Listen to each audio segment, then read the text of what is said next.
Halo sabrekar, apa kabar kalian semua? Balik lagi sama Bang Kim di channel Kaum Review. Kali ini Bang Kim akan ngelanjutin alur cerita manhwa yang berjudul Skill Cloning yang Overpower part ke-6. Buat kalian semua yang belum nonton part sebelumnya, Bang Kim saranin buat nonton terlebih dahulu supaya kalian gak ketinggalan alur ceritanya. Juga buat kalian semua yang belum subrek, silahkan di subrek terlebih dahulu, serta tinggalin like dan komentar kalian sebanyak-banyaknya. Oke lah, nggak usah lama-lama, kita langsung aja masuk ke dalam alur ceritanya. Pada part kali ini, tampak Haeyoon yang sedang berjalan melihat Sangwoo yang sedang beristirahat.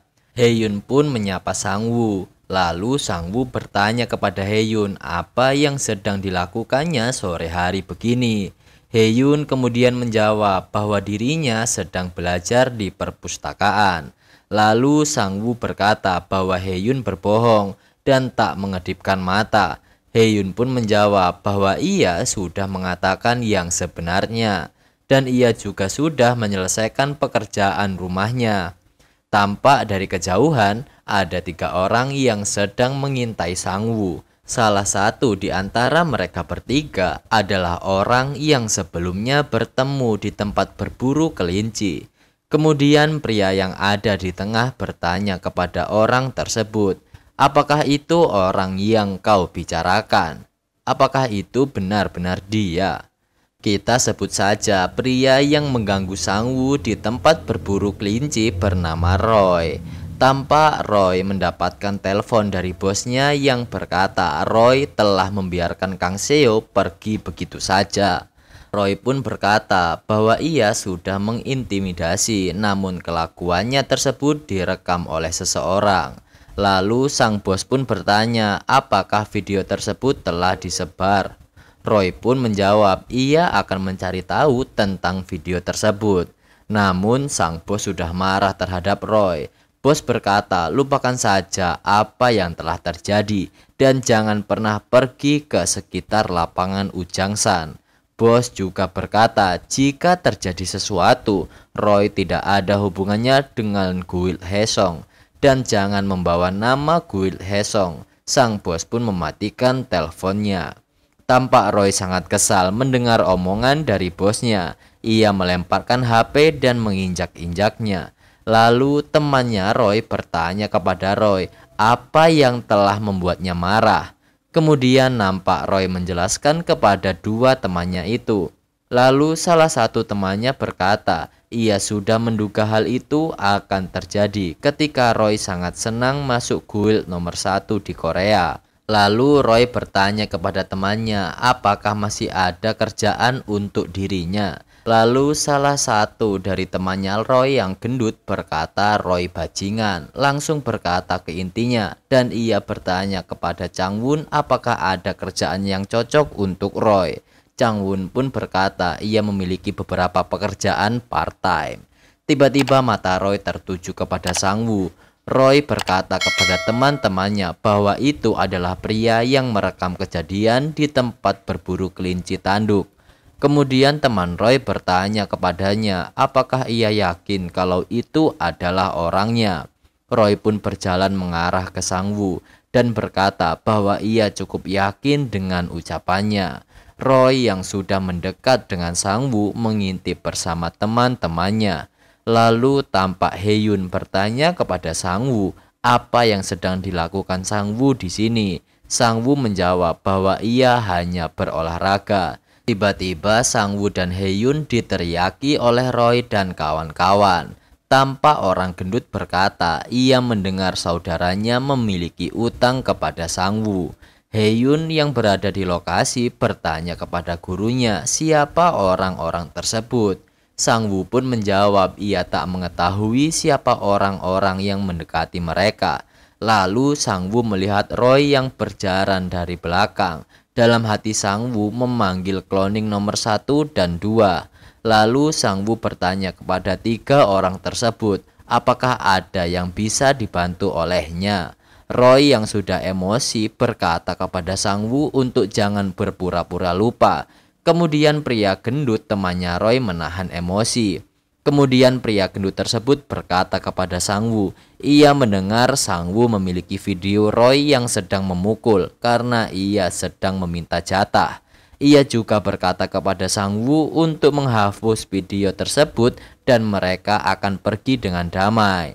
Sang Woo pun berkata, apakah kalian mengatakan akan pergi jika aku menghapus video?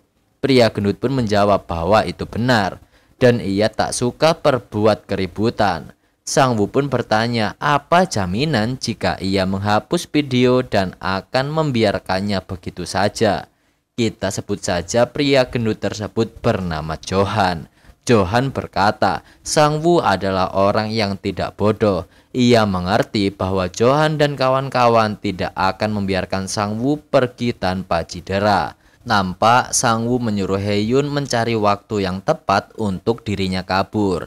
Lalu Sang Woo pun bersiap, ia tak mengira dirinya akan menghadapi situasi sulit seperti ini.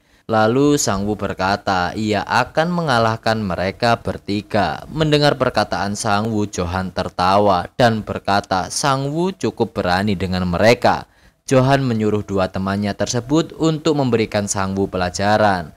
Tampak Roy berkata bahwa Sang Woo akan memohon ampun setelah keributan ini. Tampak Sang Woo habis dihajar oleh Roy dan teman-temannya. Sang Woo yang terjatuh merasa dirinya tak berhasil di pertarungan ini. Lalu nampak Haehyun mencoba melindungi Sang Woo. Haehyun berkata kepada tiga orang tersebut untuk pergi menjauh sambil mengeluarkan skill miliknya. Sementara itu Sang Woo tampak kaget melihat Haehyun yang mencoba melindunginya. Dan tiga orang tersebut tercengang dan berkata apakah Haehyun seorang awaken. Lalu Roy dan temannya dikeplak oleh Johan. Johan berkata apakah kalian takut pada gadis yang masih SMA. Roy pun berkata kepada Haehyun, bagaimana jika mereka tidak mundur? Apa yang akan kau lakukan jika kami terus mendekatimu? Tampak Johan berjalan mendekati Haehyun. Haehyun pun berteriak, ia berkata jangan mendekat. Dikarenakan Johan yang terus mendekat, ia menyerang Johan dengan skillnya. Serangan tersebut pas mengenai Johan di bagian perut yang mengeluarkan asap begitu banyak. Tetapi tak terjadi apa-apa kepada Johan, hanya baju milik Johan lah yang robek. Lalu Johan menyerang Haehyun dengan pukulan. Dengan sikap Sang Woo melindungi Haehyun, ia berkata bahwa ini belum berakhir. Dan Sang Woo berhasil melesatkan satu pukulan kepada Johan. Teman-teman Johan pun tampak semakin emosi. Dan Roy mencoba maju duel dengan Sang Woo. Sang Woo merasa bahwa kondisi ini sama dengan saat latihan pedang bersama cloning nomor 1. Menurutnya, dengan melihat gerakan pukulan lawan, ia harus bergerak untuk menghindari pukulan tersebut. Tampak Sang Woo dapat menghindari pukulan Roy, dan Sang Woo pun melesatkan pukulan tepat di dagu Roy. Lalu Sang Woo diserang mendadak dengan pria gondrong. Dalam hati ia berkata tak bisa menghindari serangan yang ini. Tetapi berkat latihannya menggunakan familiar skill, Sang Woo berhasil menirukan serangan ganda pada saat latihan pedang. Ia memukul pria gondrong tersebut tepat di bagian perut. Tampak Sang Woo kelelahan melawan Roy dan pria gondrong. Lalu Johan yang hanya melihat berkata ternyata Sang Woo dapat bertarung.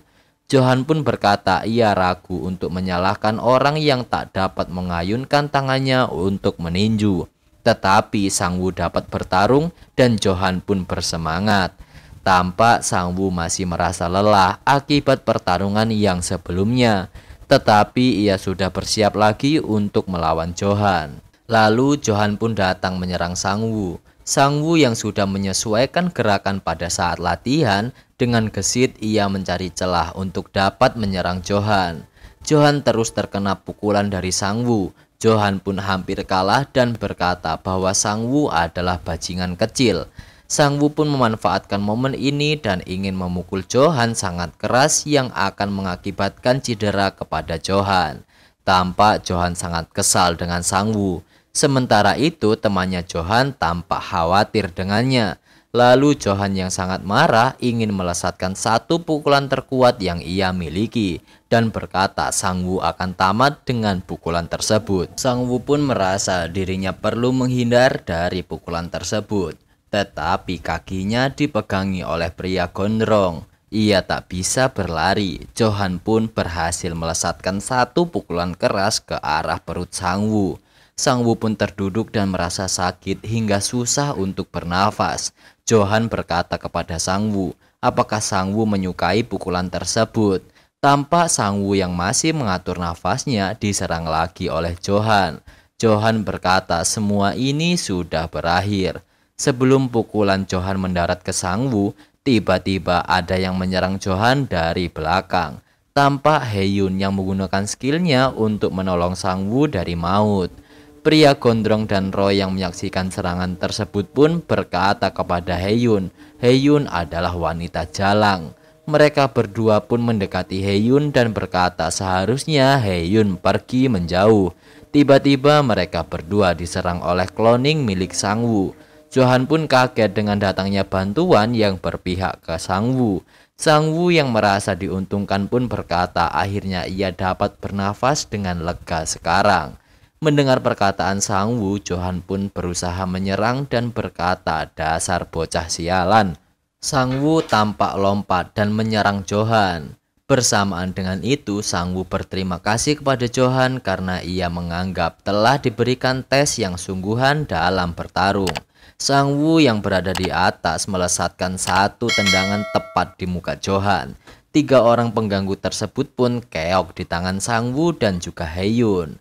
Setelah itu muncul stat menu yang menunjukkan bahwa kekuatan otot baru diperoleh Sang Woo dan terjadi peningkatan skill level 3 yang artinya ia dapat memanggil 3 cloning sekarang. Dengan rasa sakit dan lelah, Sang Woo tertawa melihat stat menu tersebut. Ia puas atas apa yang ia lakukan barusan. 2 cloning Sang Woo dan Hae-yun tampak khawatir melihat Sang Woo yang sedang berbaring. Malam hari di perjalanan pulang, sesudah kejadian tersebut, tampak Sang Woo bertanya kepada Hae-yun mengapa ia tak lari pada saat ia memiliki celah untuk kabur. Hae-yun pun berkata ia merasa bukan itulah yang ingin Sang Woo tanyakan kepada dirinya. Hae-yun juga berkata bahkan jika tidak ada dirinya pasti tidak ada yang menolong Sang Woo. Sang Woo pun berkata memang itu benar, tetapi yang barusan itu sangatlah berbahaya. Lalu Hae-yun berkata ia benar-benar terkejut. Ia tak percaya bahwa pemburu pemula yang terkenal itu adalah kloningan dari Sang Woo. Sang Woo pun berkata kepada Hae-yun untuk tidak memberitahu orang-orang yang ada di sekitar Hae-yun tentang itu. Hae-yun kemudian bertanya mengapa ia tak ingin menjadi terkenal atas skill cloningnya. Sang Woo pun menjawab itu akan menjadi bahaya baginya.